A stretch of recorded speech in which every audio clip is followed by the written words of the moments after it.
The river did not roar or rush that morning. It whispered. Soft, steady, and calm, the wide green water slid past the muddy bank like a gentle hand brushing the earth.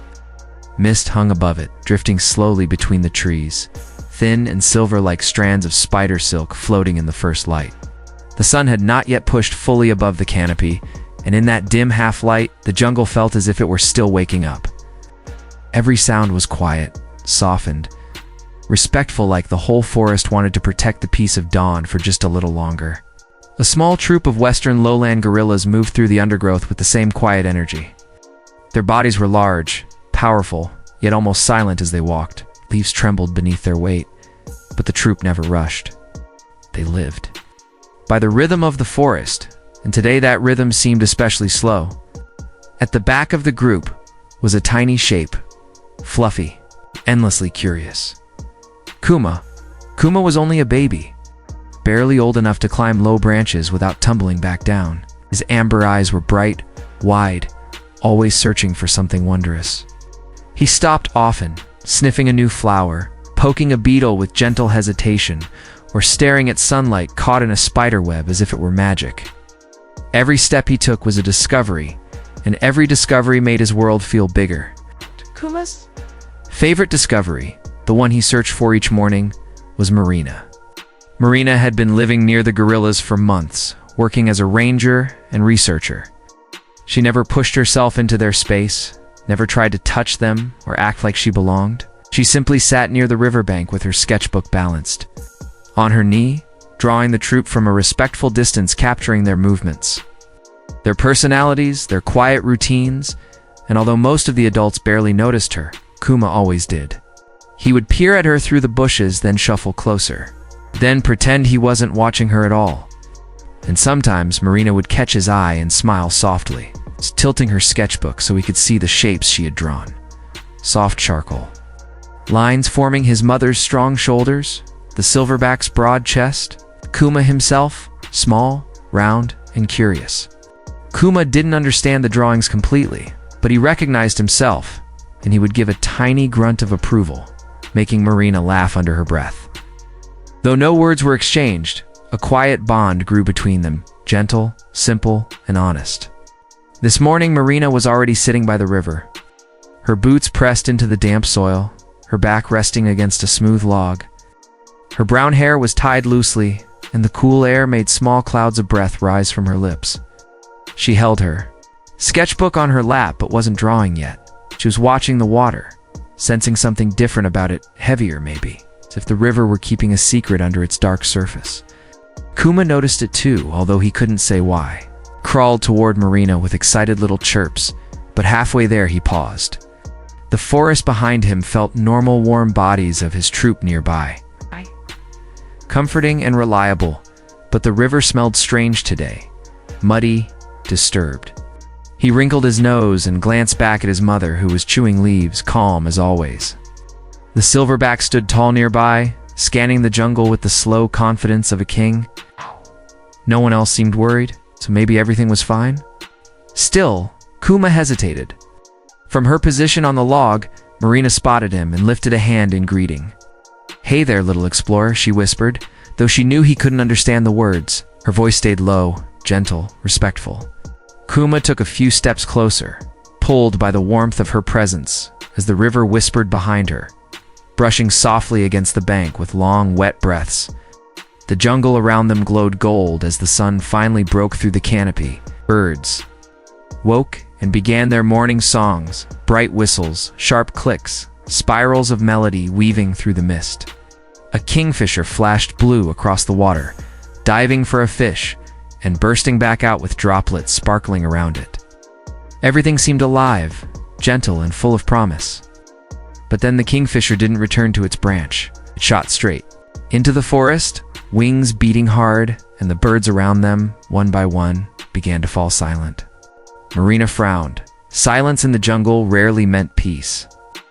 Her eyes drifted back to the river, narrowing slightly as she studied the water's smooth surface. No ripples. No fish breaking through. Even the breeze seemed to pause as if listening. Behind her, the silverback lifted his chin and sniffed the air. A deep rumble formed in his chest, Not angry, but uneasy. The females gathered their young closer. Kuma froze, feeling the shift in the troop without fully understanding why. Looked at Marina again, then at the still water behind her, and something inside him whispered not to go any closer. Marina set her sketchbook down slowly. She knew the signs. Sudden silence, nervous animals, the kingfisher's panicked flight. Something was wrong. She stood from the log, careful not to make sudden movements. Her boots squished softly into the mud as she stepped back from the water's edge. She scanned the surface again, brown, murky, calm, to calm. A low bubble rose, just a single one popping with a quiet blip. Marina's breath caught. What was that? The river did not answer. The silverback huffed, stepping forward. His muscles tensed beneath his dark fur. He wasn't sure what he sensed, only that it came from the water and that he did not like it. Kuma clung to his mother's leg, peeking out with trembling curiosity. The water shifted again. Not a splash, not a ripple, just a faint swirl like something moving beneath the surface. Something large. Marina slowly reached for her canteen. Planning to retreat from the bank, maybe regroup with the gorillas, maybe alert the other rangers if she got the chance. She bent down, one knee touching the mud. The river seemed to inhale. Kuma's tiny hands tightened around his mother's fur. The silverback growled low. Marina's fingers closed around the metal canteen. And beneath the muddy water, hidden from sight, something watched her with cold, lidless patience. The jungle didn't move. Even the mist hung frozen in the air. Marina rose to her feet, slowly backing away, but her boot sank deeper into the mud than expected. She stumbled slightly, looking down to steady herself, and for a single fragile moment, her reflection trembled on the water's surface. That was when the peace of the morning finally broke. It wasn't loud, not yet, but the river's whisper had changed. It felt heavy, pressurized, as if the calm itself were trembling. Something ancient was waiting, something powerful, something that had survived long before humans or gorillas ever existed, and was ready to survive long after. The river kept its dark secret for one final moment. And then, silently beneath the surface, the coils began to rise. The coils rose silently at first, just a shadow shifting beneath the brown water. A dark curve lifting through the mud-clouded depths. Marina didn't see it. She was still trying to pull her boot free from the sticky bank, still watching the silverback's stiff posture and Kuma's trembling little body. But the river saw her. The river claimed her before she even understood what was happening. The water exploded. There was no warning, no hiss, no roaringly, a violent burst of motion as the giant anaconda struck with terrifying speed. A thick emerald coil shot out of the water like a thrown rope, slamming around Marina's torso and pinning her arms to her sides. She gasped, but the sound disappeared into chaos. The world became blur and force and cold water. The gorillas screamed. Birds shot out of the trees in a panic, wings beating in every direction. The air that had been calm moments before now roared. With alarm calls, snapping branches, and Marina's boots scraping through the mud as she was yanked toward the river. Her fingers clawed desperately at the ground, digging trenches in the wet earth. Cold mud filled her nails. She tried to pull herself back, but the snake's pull was relentless, steady, unstoppable. Kuma froze. His tiny chest pumped in rapid bursts, each breath sharp and shaky. His mother tried to grab him, but he squirmed away from her reach, eyes locked on Marina as she slid helplessly closer to the water. He didn't know what was happening. He didn't know snakes could grow so large or pull a human like a leaf caught in a storm. But he knew the sound she made, the sound of fear. He'd heard it once before, when a leopard stalked the troop. At night, that same fear now poured from Marina's throat, thin and choked. The anaconda tightened its coils. Marina felt her ribs compress. A white flash of pain crossed her vision as the air was pushed from her lungs. She gasped again, but each gasp grew smaller as the scales pressed harder. The snake didn't roar or growl. It moved with chilling silence, the only sound being the scraping of its massive body against the mud and the slow drag of Marina's boots as she fought the impossible. The silverback charged forward. For a moment, hope shone in Marina's eyes, raw, desperate. Bright Butt, the giant male, stopped at the river's edge, chest heaving, teeth bared, unsure. Instinct told him to protect his family. But instinct also warned him of danger he had never faced. The anaconda was ancient power, a predator as patient as stone and twice as cold. The silverback roared, shaking the air, but he did not step into the water. Marina's heel slid beneath the surface. The cold river swallowed her foot, then her ankle. The coils tightened again, crushing, dragging. She twisted wildly, but the snake was already wrapping its second loop around her waist. The water splashed against her legs, dark and heavy, as if eager to welcome her into its depths. "Help!" The word broke off into a sob as the snake jerked her farther in. Kuma whimpered. His little hands gripped the roots beside him, his whole body trembling. He was caught between two instincts: hide behind his mother, or reach for the human who had shown him kindness. He remembered Marina's soft smile, the drawings she shared. The gentle tilt of her head when she saw him peeking. She had never scared him, never shouted. Always moved slow, quiet, patient. And now she was being taken. The anaconda pulled again. Marina fell to her knees, the impact jolting up her spine. Her arms strained uselessly against the crushing coils. Mud splashed across her face. The river surged around her thighs, dark fingers curling toward her like cold hands ready to pull her under. She tried to scream, but the snake's grip pressed her ribs so tightly the sound came out thin and broken. Panic rose in her chest like fire. Her head dipped toward the water. "No, no, no," she gasped, her voice barely audible above the splashing. The silverback roared again, pounding his fists against the ground. Leaves lifted off the forest floor from the force. But still, he didn't enter the water. His warning cries echoed through the jungle, a call of rage and fear all at once. The females huddled together, shielding their infants. Kuma's mother grabbed at him again, trying to pull him close, but he twisted free. Stumbling toward the riverbank with a desperate squeal, Marina's chin touched the water. Cold flooded her mouth. Her heart hammered, a wild, frantic drum. She tried to lift her head, but the coils held her down. The pressure grew. Her vision blurred. The world shrank to a single thought: breathe. The anaconda twisted, dragging her deeper. Her mouth submerged. The river filled her ears. She tasted mud and panic and fear. Light shattered into shaky shapes above the water's surface as she slipped under for the first time. The river swallowed her scream completely. Kuma let out a piercing cry, a tiny sound, thin and high, but full of something fierce, something breaking, something rising. His feet pounded the ground as he darted forward, stumbling through the mud. His mother lunged to stop him, but he slipped from her grasp. Driven by instinct older than words, the instinct to protect someone he cared for, the anaconda dragged Marina fully beneath the surface. Her hands disappeared, her hair floated like dark smoke. The river churned violently as the snake twisted around her now hidden form. Bubbles rose large at first, then smaller, then barely noticeable at all. The jungle fell into terrible silence. No birds, no grunts. Even the wind held its breath. Only the soft, suffocating slosh of the river remained. Marina's world became darkness and pressure. The weight around her chest crushed tighter. Her lungs screamed, her arms burned. Images flashed through her fading mind, her sketchbook. Kuma's curious eyes, morning light on the water. She kicked weakly, but the snake's grip didn't loosen. Above the surface, Kuma reached the riverbank. He slipped in the mud, caught himself, and stared into the bubbling water with wide, frightened eyes. He couldn't see Marina anymore, only the surface heaving as the giant serpent twisted below. But he felt her fear. He felt the moment she vanished, and something inside him shattered open. He screamed a shrill, desperate cry and threw himself toward the water with every ounce of strength in his tiny body. That was the moment the jungle stopped breathing. The moment the river held its dark secret tight. The moment Kuma leapt toward the water, toward the coils, toward the impossible.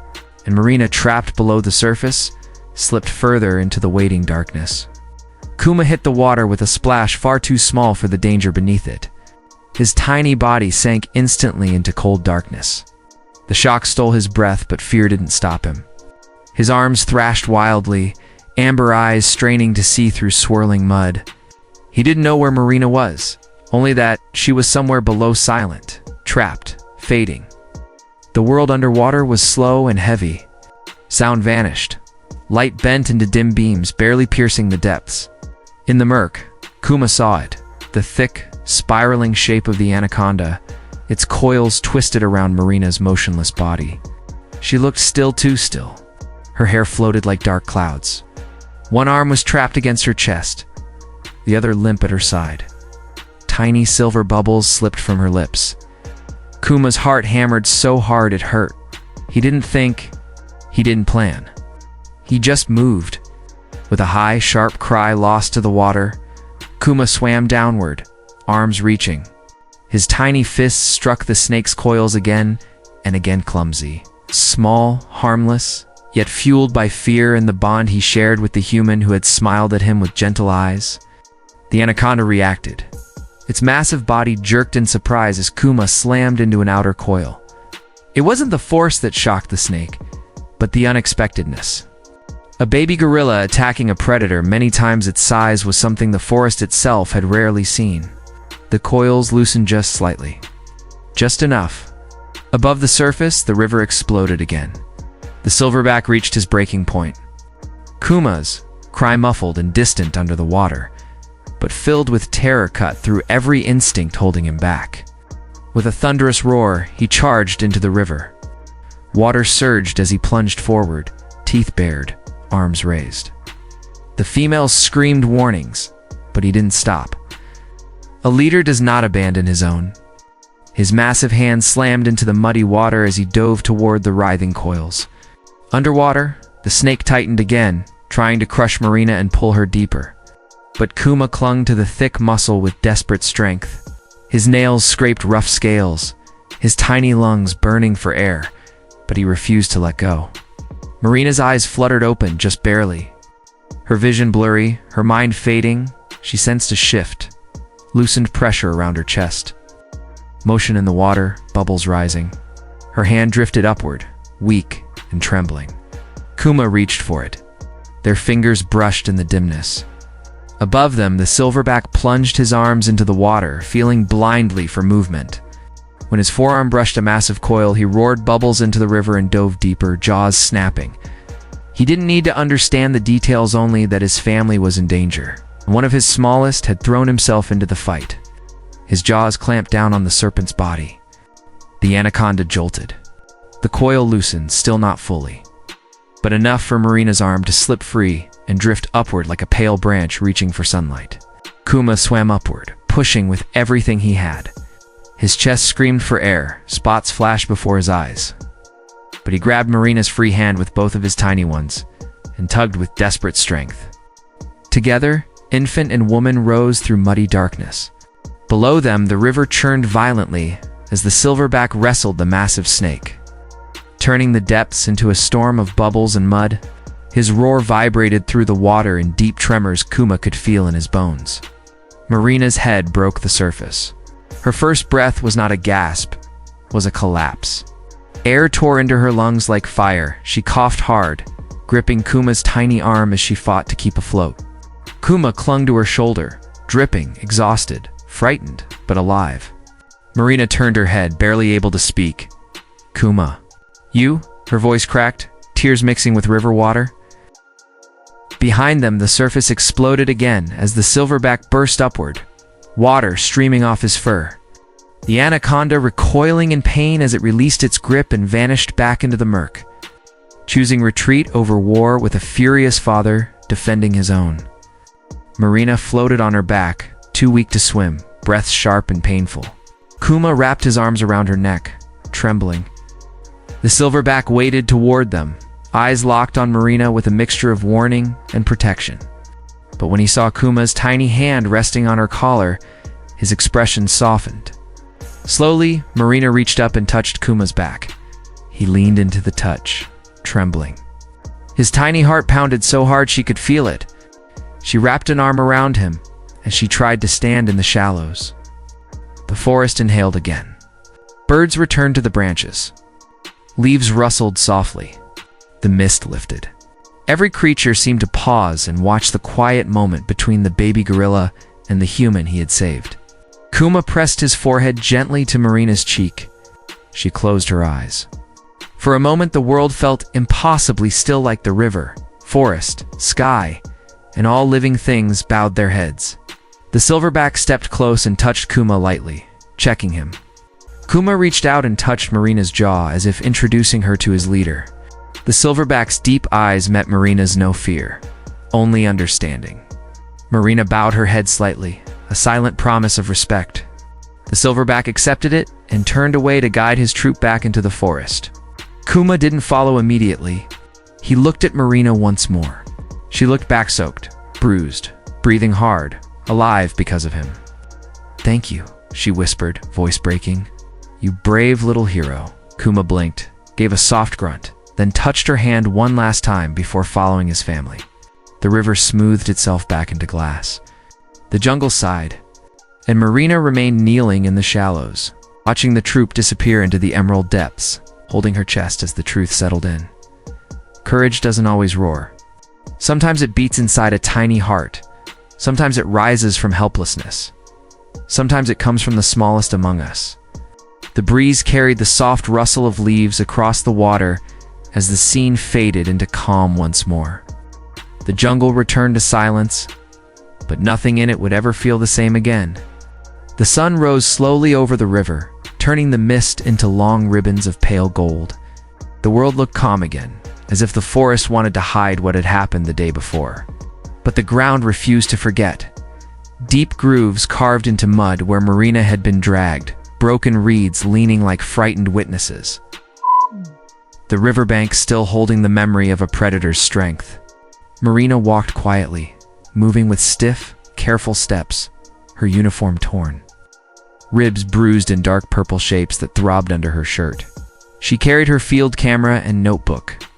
Documenting the scene like she'd been trained, professionals record facts before feelings. Facts stay stable.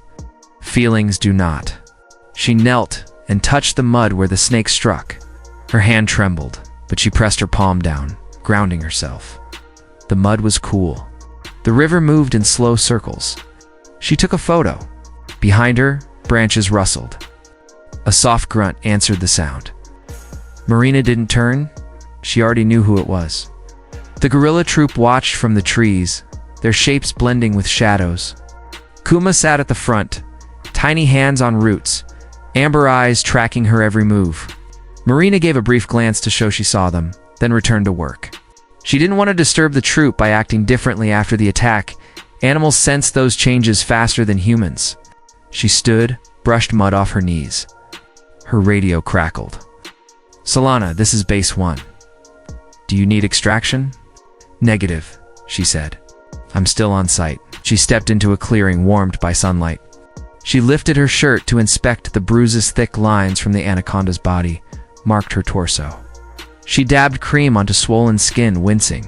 Kuma edged closer to the invisible line she always respected. He studied her wounds with a furrowed brow. Marina lowered her gaze in the respectful gorilla gesture. "I'm okay," she whispered. The silverback grumbled behind Kuma, reminding her she was still an outsider even after what happened. Kuma plucked a green leaf and placed it near her Buddha. Tiny gift, a gesture of peace or understanding. Marina didn't touch it. Touching gorilla offerings could send the wrong message. By noon, she reached the Ranger Base, small wooden posts lined with maps, pins, old equipment. She plugged in her camera and opened a new report. At approximately 6:42, subject experienced predatory ambush by Unex marinus. Human survival compromised. Intervention occurred. She hesitated, then typed, "Intervention initiated by gorilla infant Kuma."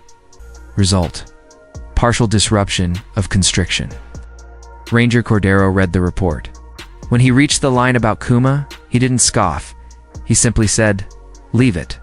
Better to tell the truth." Later, they returned to the river with a drone. No sign of the anaconda. Marina placed a warning sign. The troop watched from the trees. Kuma stood on a root, eyes following her steps. The day softened into orange. Marina typed the final lines. Human survival aided by unexpected behavior from gorilla infant. Long-term observation recommended. At dusk, Kuma appeared at the edge of the clearing, just watching. Marina pressed a hand to her ribs, alive because of him.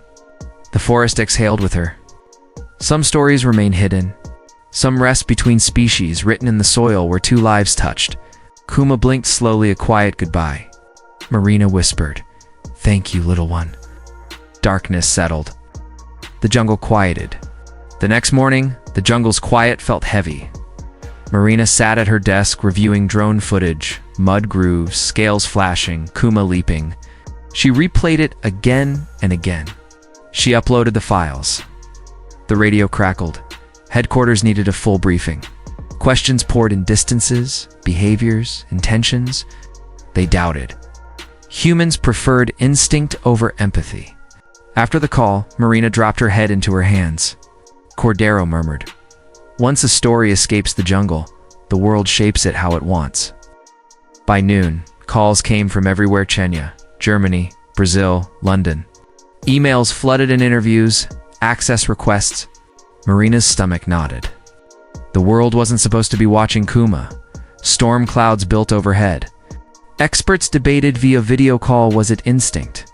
Could infants show rescue behavior? Should Kuma be tagged? Marina's eyes hardened. "You're not tagging him," she said. Silence. Rain broke. Marina walked through the wet forest to the troops' feeding ground. Kuma poked his head out, blinking rain from his lashes. He chirped and waddled forward, placing a vine near her feet. He was still just Kuma, not a headline. She knelt, and the silverback didn't object. Some permissions in the wild are never spoken. Sunlight broke through thick branches. Marina sat on a log and sketched Kuma first, then the troop, the river, the miracle. Beneath the drawing, she wrote, "I will protect them from the world, and from myself." A low rumble from the silverback acknowledged her. That evening, Marina returned to the river. Mist curled above the surface. She turned and saw the troop leaving. Kuma clung to his mother but looked back one last time, a soft grunt. "Goodbye for now, little hero," she whispered, and he vanished into green. The jungle stilled, the river smoothed, and Marina knew, deep in her bones, that nothing would ever be the same, not after a baby gorilla leapt into a river to save her life. In the deep green heart of the Congo, stories rarely leave the canopy, yet this one refused to stay hidden. Kuma didn't save Marina to be a hero. He acted from something wild and pure. When the world saw it, something shifted in them too. Compassion isn't a human invention. Sacrifice isn't limited to our kind. And sometimes the smallest heart beats with the greatest strength. The jungle doesn't give medals or tell legends. But tonight, as stars collect above ancient trees, a story lingers about a child of the forest who showed what it means to protect what you love. Headlines will fade. But here, in the hush of the trees, Kuma's courage remains a reminder, a warning, a hope that even the smallest creature can tilt the balance of fate. Maybe the jungle teaches us better than we teach ourselves. And if we listen, truly listen, we may find the wild isn't just a place we protect. It is a place that protects us too.